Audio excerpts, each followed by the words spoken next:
Luc Roy, 83 ans, est vu pour la dernière fois le 6 septembre dernier vers 16h30 alors qu'il s'achetait une canette de peinture dans un commerce de Sherbrooke. Après ça, il avait prévu se rendre chez son petit-fils Timothée pour souper, mais il ne s'est jamais rendu. Encore aujourd'hui, Luc Roy et sa voiture n'ont jamais été retrouvés. Restez là pour connaître la suite de l'histoire. Avant de commencer, je veux spécifier que l'histoire est extrêmement récente. En fait, c'est pour la moyenne de mes vidéos, là, ce que je fais normalement. Ça, c'est super récent. Il n'y a pas beaucoup d'informations. Là, tu sais, ça va justement faire 8 mois que Luc Roy a disparu. Donc, c'est rare que je fais des vidéos aussi récentes parce qu'il y a beaucoup de développement quand ça vient juste d'arriver. 8 mois, quand la famille me contacte, comme là, ça va me faire plaisir à 100% d'en parler parce que justement, là, le but est vraiment de récolter de l'information. Je pense que juste vous, en ce moment, qui écoutez cette vidéo-là, c'est faire œuvre utile, la partager les affiches de disparition que je vais mettre sur mes médias sociaux à la sortie de cette vidéo. Puis là, on essaie de récolter des informations. Puis ça peut vraiment, vraiment être pratique, ce genre de vidéo. Donc, encore une fois, je me répète, vous allez voir, c'est vraiment la base, là, ce que je vais vous dire en vidéo. Donc, pas beaucoup d'informations. C'est très minimal ce qu'on connaît, mais je vais essayer de vous faire quand même une ligne de temps pour qu'on sache ce qui est arrivé. Qu'est-ce qui s'est passé avant que Luc Roy disparaisse et où en est l'enquête aujourd'hui. Au cours de la vidéo, je vais l'appeler Luc et non Luc Roy à chaque fois que j'en parle. C'est bizarre de dire ça d'un homme de 83 ans disparu, l'appeler Luc comme si c'était mon vieil ami, mais je le fais avec tout respect, c'est vraiment juste pour la bonne compréhension de la vidéo. J'ai pu parler au fils de Luc, Marc-André. En fait, c'est lui qui m'a contacté pour une vidéo. Il est aussi associé, mais pas associé, il fait aussi affaire avec MDIQ pour justement chercher son père. J'ai fait un appel Zoom avec Marc-André. Il a pu répondre à toutes mes questions. Puis je vais insérer quelques extraits de notre appel dans cette vidéo, comme je fais souvent, parce que des fois, c'est mieux quand des informations viennent de sa bouche à lui plutôt que de la mienne. Aussi, j'avais pas remarqué sur le coup, mais vous allez voir dans le Zoom, là, il y a le micro de Marc-André, il griche un petit peu. J'avais pas comme remarqué pendant l'appel. C'est pas dérangeant, là, on entend très bien ce qu'il dit, mais vous allez juste entendre gricher. Je préfère vous le dire en avance. Je crois que ça va être la même vidéo que la vidéo que j'ai faite sur Annie Proulx. Donc, minimum d'informations, vidéo très courte. Mais encore une fois, très importante. Donc, vous allez voir pour cette affaire, la disparition de Luc Roy a été médiatisée dès le départ. Ça a été très, très rapide, autant au niveau de l'enquête que des médias, ce qui est une bonne affaire. C'est même encourageant de voir ça, parce qu'encore une fois, on se rappelle, tu sais, des hommes qui disparaissent, des hommes plus... Bon, quand c'est des personnes âgées, j'ai l'impression qu'on prend ça plus au sérieux qu'un homme dans la cinquantaine, admettons. Mais oui, ça a été vraiment pris au sérieux, ce qui est bon. Mais tristement, malgré tout ça, Luc Roy est toujours porté disparu aujourd'hui et on n'a aucune idée d'où il pourrait être. This is not a test.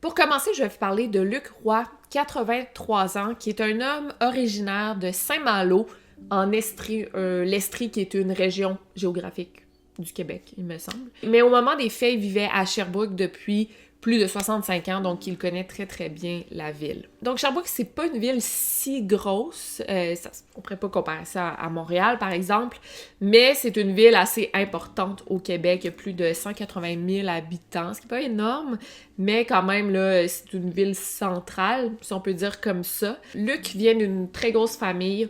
Au moment des faits, il y a encore 3 sœurs et 2 frères de vivants.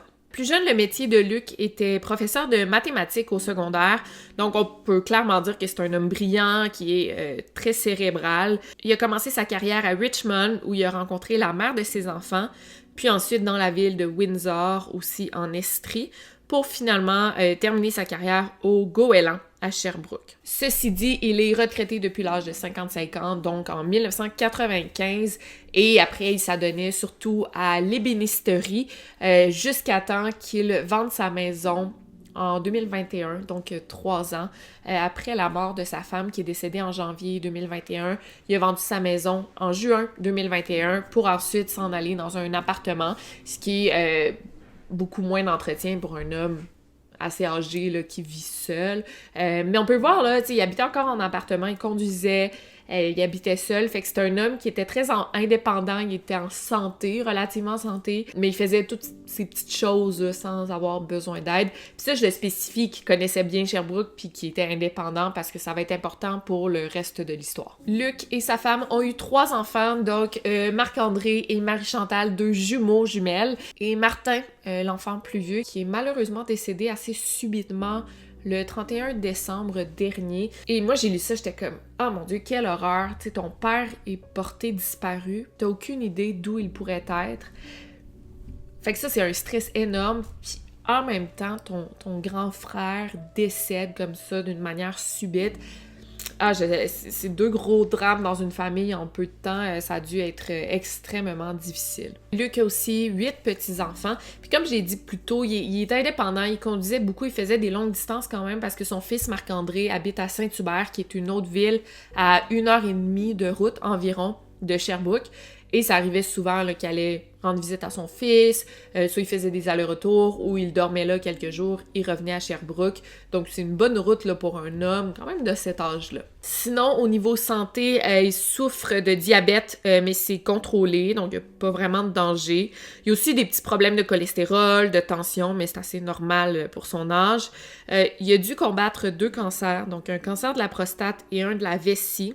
Au moment de sa disparition, il allait beaucoup mieux. Pourquoi je dis ça? Vous devez vous dire pourquoi elle nous parle de sa santé. En fait, c'est important parce que depuis ces cancers de la vessie et de la prostate, il avait souvent besoin d'aller à la toilette, probablement là, à peu près à chaque heure. Fait que c'est ça, il devait s'arrêter pour aller aux toilettes. Donc, il pouvait pas être longtemps parti de chez lui ou longtemps loin d'une salle de bain. Fait que c'est important quand même de spécifier ça. Ça va être important pour le reste de l'affaire. Donc maintenant, on va parler de la journée de sa disparition, de ce qu'on sait. Qu'est-ce qu'il a fait avant de disparaître? Il a disparu le 6 septembre dernier. Donc, selon sa routine, chaque matin, Luc se réveillait vers 4h30, 5h du matin, ce qui est très tôt. Fait qu'on peut s'imaginer que ce matin, il a fait comme à tous les jours. Il s'est réveillé vers 4h30, 5h. Ce qu'il faisait, il déjeunait, il prenait son petit déjeuner, il allait un peu sur l'ordinateur et ensuite, il regardait un peu de télévision. Après ça, au courant de l'avant-midi, il est allé au cimetière de Bramptonville. Et en revenant, il est arrêté voir une connaissance, un ami, au Remorque Savage. Finalement, vers 10h30, il est allé voir un autre de ses amis à Sherbrooke. Encore une fois, on peut voir que cette journée-là, ça allait bien. Il était indépendant de ses déplacements. Il a fait des commissions, il a vu du monde, puis bon, c'est un homme, c'est ça, qui allait bien, qui prévoyait pas disparaître finalement. Après ça, pour continuer ses courses, il est arrêté au Bureau En Gros, qui est un magasin grande surface là, de papier, crayon, tous des trucs pour travailler dans un bureau. Et il s'est acheté un petit calendrier magnétique et il est rentré chez lui vers midi. Ensuite, il a appelé son fils Marc-André, il lui a raconté sa matinée. Et Marc-André avait des résultats des prises de sang qu'il avait fait la veille, si je me trompe pas, c'était au sujet de sa prostate. Tout était beau pour les résultats, donc Luc était assez content de ça, c'était une bonne nouvelle. En après-midi, Luc avait l'habitude de faire une petite sieste, c'est probablement ce qu'il a fait cette journée-là. Ensuite, en après-midi, son plan était de faire une petite course et vers 16h, et ensuite il allait souper chez son petit-fils Timothée. Et apparemment que Luc était super content et touché de cette invitation parce que c'était la première fois qu'il allait visiter l'appartement de son petit-fils. Puis c'est vrai que ça doit être très touchant pour un grand-papa de se faire inviter à souper, tu sais, d'être la priorité de son petit-fils, fait que j'ai trouvé ça beau. De ce qu'on sait, de ce qu'on croit connaître, à 16h, Luc a quitté son appartement. Et à 16h30, il est allé dans un commerce de la rue King à Sherbrooke pour se procurer une canette de peinture de voiture. Et ça a été confirmé, là, après, la police est allée voir le commerçant qui a confirmé que Luc est allé lui rendre visite, il était en santé, il était de bonne humeur, il a payé avec de l'argent comptant. Après cette petite commission, il allait se rendre chez son petit-fils qui était à l'est de la ville. Et c'est pas mal là que ça se corse. À 17h, Luc est aperçu sur la mauvaise rue, soit la rue Virginie-Laflamme, et il semble chercher son chemin, là. Il est comme perdu. Donc on le voit circuler sur la rue en voiture tranquillement. Puis là, il fait demi-tour, il reprend le même chemin. Il le fait à plusieurs reprises, donc quelqu'un qui est perdu sur une route. Ça, on le sait parce qu'il y a des passants qui l'ont vu, donc des témoins, ce qui est une bonne nouvelle encore une fois, parce que c'est rare qu'il y ait des témoins dans des disparitions. Il y en a, mais tu sais, pas toujours. Et il y avait des caméras de surveillance, donc souvent dans les maisons des gens ou même des commerces, donc on sait ça grâce aux caméras de surveillance. Il y a même des gens qui se sont arrêtés puis lui ont demandé si tout allait bien, tu sais, s'il était correct. Et Luc a répondu qu'il cherchait la maison de Timothée. Et la personne qui lui a parlé savait pas trop quoi faire de cette information. Il connaissait pas Timothée, mais il lui a donc demandé sur quelle rue vivait Timothée. Luc a répondu que son petit-fils vivait sur la rue des Coquelicots. La personne lui a dit « Ah, t'es sur la mauvaise rue, si tu veux, je peux t'aider à retrouver ton chemin, je peux te donner la direction pour t'y rendre. » Luc a répondu que non, puis il est parti. Mais un petit peu plus sur la même rue, parce que la rue est quand même un genre de cercle, là. Il y a quelqu'un d'autre qui l'aurait arrêté aussi, puis il aurait donné des indications comment faire pour se rendre sur la rue des Coquelicots à partir d'où il était. C'est pas mal les dernières choses véridiques là, qu'on sait. Cette rue-là, la rue des Coquelicots, quand elle continue à tourner, puis elle change de nom de rue. Puis au changement de nom de rue, ben le frère à mon père et il était conjoint avec la sœur à ma mère. Il habitait sur cette rue-là, fait qu'il a déjà été. OK. Fait que c'était un coin qui était pas inconnu, même si ça faisait peut-être quelques années qu'il n'y avait pas été, mais tu sais, mon père habitait Sherbrooke pendant 60 ans, là, tu sais. Fait que c'était sa ville, là, tu sais. Ce qui est... Ça m'a surpris quand même de lire ça. Pourquoi il n'aurait pas demandé l'aide à cette personne-là? Je sais pas si c'est par orgueil, je sais pas, peut-être qu'ils se sont mal compris. Peu importe, c'est ça qui est arrivé. Après ça, Luc ne s'est jamais rendu chez son petit-fils et il a plus donné de nouvelles. Et ni lui, ni sa voiture n'ont été revus par la suite. Il y a aussi aucune transaction bancaire qui a été faite depuis la veille, donc le 5 septembre, c'est la dernière fois qu'il s'est servi de ses cartes. Je me suis aussi demandé si son téléphone avait été géolocalisé. Malheureusement, son téléphone avait été laissé sur le comptoir de son appartement, donc il n'y a aucun moyen de savoir il était où. Ensuite, ils ont aussi vérifié pour sa voiture, qui était une RAV4 grise 2021, et il y a comme aucun système de GPS, ou même Sirius, là, ça fonctionnait pas sur sa voiture, donc il n'y a aucun moyen de savoir où est sa voiture, par où il a passé, où il est en ce moment. Suite à la disparition de Luc, qui a quand même été médiatisée, la police et la famille ont quand même reçu des informations, assez d'informations, de gens qui croient l'avoir vu. Ça arrive tellement souvent, malheureusement, dans des histoires de disparition. C'est positif, tu sais, les gens, on peut croire qu'ils veulent aider, mais tu sais, Luc, c'est un homme qui avait probablement un visage assez commun. Fait que c'est possible là, de le voir. T'sais, je pense que Marc-André a reçu une information que en décembre, Luc avait été vu dans une autre ville, mais c'est très peu probable que ça soit ça. Puis son Timothée, lui, devait s'inquiéter là, pendant 6 heures sans nouvelles de son grand-père. Ben, mon père, il avait dit qu'il serait là entre 6 et 7. Okay. Puis tu vois, moi, je soupais avec ma blonde à Saint-Hubert, puis on mangeait, puis je pense qu'il était 6 heures, 6 heures et quart, puis j'ai dit, Timothée et mon père, ils doivent être en train de souper, j'espère qu'ils passent du bon temps ensemble. Mon père était super content d'y aller, là, c'était la première fois qu'il se faisait inviter, puis, ouais. Puis là, ben, à 8 heures à peu près, je reçois un messenger de mon neveu qui me dit As-tu le cellulaire, le numéro de cellulaire à grand-papa? Je dis ben oui. Mon père venait de changer de cellulaire le 28. Là. Fait que je dis, il n'a pas donné son numéro à tout le monde. Fait que j'y envoie, tu sais, par Messenger. Puis je dis, puis, comment s'est passé le souper? Ben, il dit, c'est ça, on l'attend encore. Hmm. Fait que c'est là qu'on a commencé à faire des appels dans les hôpitaux, appeler la police s'il n'y avait pas eu un accident impliquant le Croix. Puis il n'y avait rien. Puis après ça, ben, on a pensé, ma blonde m'a fait penser qu'il y a une cousine à ma mère qui habitait dans le même bloc que lui. Ah, OK. Fait que je l'ai contacté par Messenger. J'ai demandé d'aller vérifier son auto dans le garage, d'aller cogner à son appartement. Elle l'a fait. Pas d'auto, pas de réponse.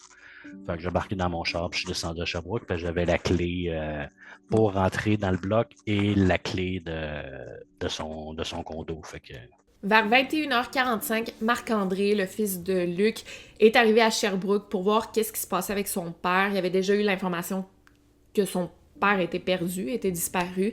Il a rappelé la police pour finalement signaler officiellement la disparition de son père. Il avait déjà appelé la police avant de partir de Saint-Hubert pour aller à Sherbrooke. Mais là, il a rappelé la police en disant « Écoute, il a toujours pas été retrouvé, là, on va signaler sa disparition. » Comme vous voyez, la famille de Luc a vraiment agi rapidement, ce qui est parfait. Je pense pas qu'ils auraient pu agir plus rapidement que ça. Là. Ils ont vraiment fait tout de suite, ils ont signalé sa disparition. Et même la police de Sherbrooke a vraiment réagi rapidement. La soirée même, il y a 2 policiers qui se sont déplacés pour prendre une déposition et pour faire un avis de recherche officiel. Octogénaire se rendait chez son petit-fils dans le secteur Fleurimont et ce sont des piétons qui l'auraient vu pour la toute dernière fois au volant de son Toyota RAV4 de couleur grise. Dès 6 heures le lendemain matin, la disparition de Luc était déjà aux nouvelles, déjà dans les médias, ce qui est wow, c'est parfait, c'est rare qu'on voit ça. Pas rare, mais ça arrive pas toujours, disons. Mais il y a quand même eu un petit bémol parce que Marc-André n'avait même pas eu le temps d'aviser le reste de la famille, donc les frères et sœurs de Luc, les proches, les amis, personne n'avait été avisé que Luc était porté disparu, puis ils l'ont comme appris en regardant la télévision. En même temps, je crois que c'est vraiment mieux comme ça, là, de pas attendre, parce que c'est ça, il a disparu quand même tard. Ils ont signalé sa disparition assez tard avec la police et tout. Je comprends qu'il n'ait pas appelé la famille sur le coup, mais c'est ça, ça a été sûrement très, très difficile de l'apprendre à la télévision. Mais je pense qu'à ce stade-ci, les enfants de Luc, ses petits-enfants, sa famille proche, pensaient qu'il allait être retrouvé bien vite. T'sais. Peut-être qu'ils se disaient « Ah, il est juste perdu, il est peut-être dans un hôpital. » Bon, il avait déjà appelé les hôpitaux du coin, mais je pense vraiment qu'il pensait qu'il allait le retrouver le lendemain. Là. Ça n'a pas été long que le service de police de la ville de Sherbrooke a érigé des postes de commandement dans la ville, soit à l'automne et au mois de décembre, mais à ce qu'on sache, ça menait à rien de concret. Donc, le dossier, en ce moment, il est encore bien ouvert et actif. Je me demandais s'il y avait eu une alerte Silver qui avait été lancée par rapport à la disparition de Luc. Pour ceux qui connaissent pas ça, l'alerte Silver, c'est un peu comme l'alerte Amber. Ça se ressemble même, le mot, là. Mais c'est pas pour des enfants, c'est pour des personnes âgées. En fait, c'est pour des personnes plus vulnérables. Donc, des personnes en situation d'handicap physique ou mental, des personnes âgées qui vont souffrir d'Alzheimer ou de démence, ou même des personnes pas âgées qui souffrent d'Alzheimer aussi. Fait que c'est pour des personnes vulnérables qui ne sont pas des enfants. C'est vraiment un excellent concept, là, qui, je crois, va permettre d'aider à retrouver plusieurs personnes qui disparaissent au Québec là, dans les heures ou les jours à venir. Malheureusement, c'est pas encore actif là, et instauré à 100% au Québec, donc ce l'est seulement dans quelques régions. Je me rappelle, il y a pas longtemps, on avait justement reçu une alerte Silver sur notre téléphone et la dame avait été retrouvée pas longtemps après. Mais au moment de la disparition de Luc Roy, l'alerte Silver n'était pas mise en place dans la région de l'Estrie, mais elle l'est à quelques autres endroits au Québec. Là, c'est comme un test, j'imagine. Fait que c'est pas mal tout ce qu'on sait au niveau de l'enquête. Depuis le début, les proches de Luc Roy essaient de faire avancer cette enquête justement de leur côté du mieux qu'ils peuvent. Par exemple, ils ont vraiment distribué des affiches partout dans la ville. Distribuer des affiches, mettons, dans la ville, dans les restaurants ou... On a fait, je pense, le 6 ou le 8, qu'on a mis des affiches un peu partout dans la ville. Il y a des endroits qui ne voulaient rien savoir, mais... Ah ouais? Ah mon Dieu, ben oui, ben oui. Vous mettez rien, blablabla, mais on a mis sur des poteaux de téléphone, des boîtes à lettres. On en a mis amplement dans plusieurs coins de la ville de Sherbrooke, là, autant des amis que des membres de la famille qu'on leur a donné des affiches, justement, là, puis ils ont été vraiment là, installés un peu partout, là. Tu sais, c'est sûr, pour cette affaire, il n'y a pas 1000 hypothèses comme dans d'autres histoires de disparition. Fait que, tu sais, il y a des hypothèses qu'on peut tout de suite éliminer. Par exemple, Luc n'a pas décidé de refaire sa vie ailleurs, on s'entend. Il y avait quand même de l'argent sur lui au moment des faits, là, tu sais, pas mal d'argent, mais on s'entend qu'il n'aurait pas pu aller super loin avec ça. S'il avait utilisé ses cartes, on l'aurait su anyway. Ensuite, le suicide n'est pas vraiment une option non plus. Vraiment pas. Même là, Marc-André il dit non, mon père, il était pas malheureux. Bon, ça veut rien dire, je le sais, mais il y avait des plans pour la soirée, il y avait des plans à long terme. Je veux dire, bon, je crois qu'à ce stade-ci, bon, il y a pas mal deux options qui nous restent. Donc, la perte de mémoire / accident ou la piste criminelle. Ça me fait beaucoup penser à l'histoire de Linda Vinette qui a disparu il y a pas longtemps. C'était au mois de février. Je me rappelle, son affiche avait pas mal été partagée, là, je parle au Québec. Il y avait même un membre de sa famille qui m'avait écrit. Puis c'était pas mal les mêmes questionnements qu'on avait. T'sais. Elle pourrait pas être partie juste comme ça. Elle était pas suicidaire. Qu'est-ce qui s'est passé? Tristement, Linda a été retrouvée. En fait, elle avait eu un malaise dans sa voiture, donc elle s'était stationnée dans un parking public, puis on l'a retrouvé quelques jours plus tard. Fait que j'ai tout de suite pensé, est-ce que c'est ça qui est arrivé?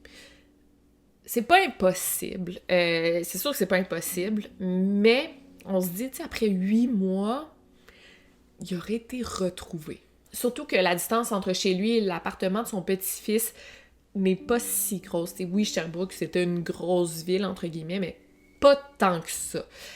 C'est possible qu'il ait pris un détour, qu'il se soit perdu, qu'il se soit ramassé comme en forêt. Il y a quand même des forêts autour de Sherbrooke. C'est pas impossible, mais c'est vraiment peu probable. Je pense pas que ce soit ça qui soit arrivé non plus. Je me suis demandé peut-être qu'il s'est arrêté aux toilettes, puis il s'est passé quelque chose. T'sais, il s'arrête aux toilettes publiques, il glisse, il tombe, il se pète la tête, puis après, il y a un genre de traumatisme crânien ou quelque chose qui se passe. Là, il y a un malaise dans sa voiture, puis bon. J'ai demandé à son fils s'il y avait des pertes de mémoire. Là. On s'entend à 83 ans, c'est assez normal que t'en aies un petit peu. Il y en avait, oui, mais c'était pas dramatique, encore une fois. Écoutez, son fils, là, il va vous le dire justement, voici l'extrait. Écoute, nous, on avait détecté probablement des petits trous de mémoire, puis on lui avait... en fait, moi, j'avais été chez lui, je pense que c'est le 28 août, quelque chose comme ça, puis j'y avais montré des courriels qu'il m'avait envoyés, la même information en dedans de 2 heures sur 2 courriels différents. Il m'avait appelé plusieurs fois, fait que j'avais dit, je pense que ça serait peut-être une bonne idée qu'on prenne un rendez-vous pour un petit examen de mémoire, là, tu sais. Okay.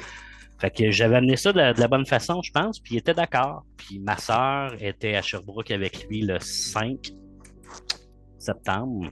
Il y avait une prise de sang à les faire, puis elle a fait tous les trucs avec lui la journée. Puis en après-midi, elle a dit à mon père, elle a dit, bon, elle dit, maintenant, sors-moi le numéro, on va appeler pour te prendre un rendez-vous pour l'examen de mémoire ou... Puis là, ben, il a boqué. Il a dit non. Ouais, okay. Il n'était pas prêt à ça. Il savait qu'il y avait des petits trous de mémoire, mais il était prêt à faire autre chose, mais pas ça tout de suite. Il s'était entendu avec ma soeur d'aller chercher un gros calendrier aimanté à mettre sur le frigidaire, puis mettre ses notes, ses rendez-vous, ses trucs comme ça. Et quand je suis arrivé chez eux le 6 septembre au soir, il y avait son calendrier acheté qui était sur son frigidaire. Tu sais. Fait qu'il il était conscient de peut-être des petites pertes de mémoire, mais il était aussi très au fait qu'il fallait qu'il trouve une façon de s'améliorer, puis il l'a mis en application. Tu sais. Fait qu'il était loin d'être dément, loin d'être perdu, là, tu sais, là. Mais l'affaire ici, c'est que c'est difficile de chercher. Tu sais, il n'a pas été vu à un endroit spécifique où tu peux faire des battues puis des recherches, là.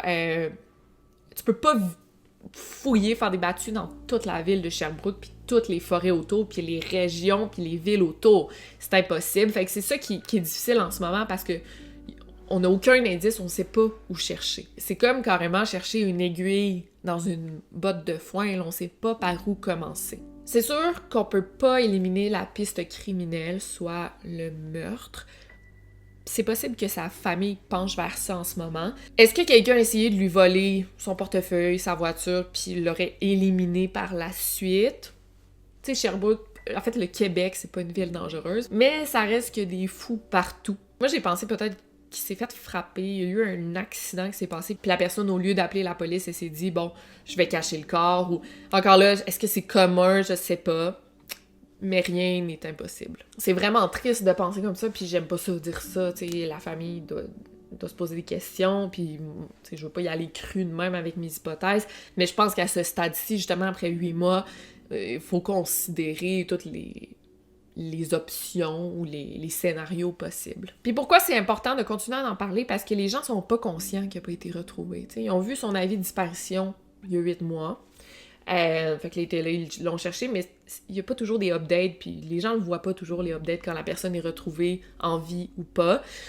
Après 6 mois, Marc-André il a donné beaucoup d'entrevues et tout pour comme dire « Hey, genre Luc Roy est toujours porté disparu, continuez de chercher, continuez de garder l'œil ouvert. » Mais c'est vrai là qu'en ce moment, il y a probablement plein de personnes qui savent pas qu'il est encore cherché puis qu'il n'a pas été retrouvé. Donc en ce moment, ben, le printemps est arrivé, tu sais, les gens vont commencer à sortir les cabanes à sucre, à marcher plus, à aller faire des randonnées en forêt, là, aller pêcher, aller faire de la chasse.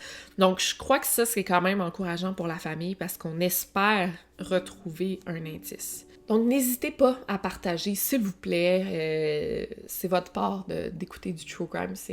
Puis même, je pense, là, si vous êtes en France, tu sais, puis ou en Europe, ou peu importe, partagez l'affiche parce que, bon, il est pas en France en ce moment, on sait, mais ça aide l'algorithme. Donc plus tu partages une affiche, plus que, mettons, il y a 3000 partages, c'est encourageant, le monde, ils vont continuer, ils vont adhérer au mouvement. Luc, c'est un homme qui était vraiment apprécié de ses proches, de ses enfants, de ses petits-enfants, de ses frères et sœurs, de ses amis. C'est un homme qui mérite d'être retrouvé, en vie ou non, mais au moins qu'on sache ce qui est arrivé pour la famille. Pensez à votre père qui a disparu ou genre votre grand-papa, tu sais. Caroline, tu veux savoir ce qui est arrivé. Puis mettez-vous à la place de ses enfants, ses petits-enfants. C'est pas juste une histoire comme ça qu'on raconte, là, il y a vraiment des gens qui sont touchés par ça en ce moment, pis c'est un hostie de drame dans leur vie, là. Donc, au moment de sa disparition, Luc Roy portait un manteau bleu et une casquette blanche. Il a les cheveux gris et les yeux pairs. Il pèse environ 180 livres et mesure 5 pieds 7. Au moment des faits, il conduisait une RAV4 2021 grise. Si vous avez quelconque information, je vais mettre les numéros de téléphone, liens, personnes à contacter dans la barre d'infos. N'hésitez pas. Même des fois, un petit indice, tu te dis « Ah, j'ai eu une RAV4 de stationner pas loin de chez nous depuis vraiment longtemps. RAV4 grise. » Genre, c'est vraiment weird. Appelez, tu sais, ça peut vraiment aider. Puis au pire, on va éliminer cette option-là, puis vous allez avoir la conscience tranquille d'avoir essayé d'aider. Fait que voilà, n'oubliez surtout pas de garder l'œil ouvert. Puis on se voit la semaine prochaine pour une nouvelle vidéo. Over and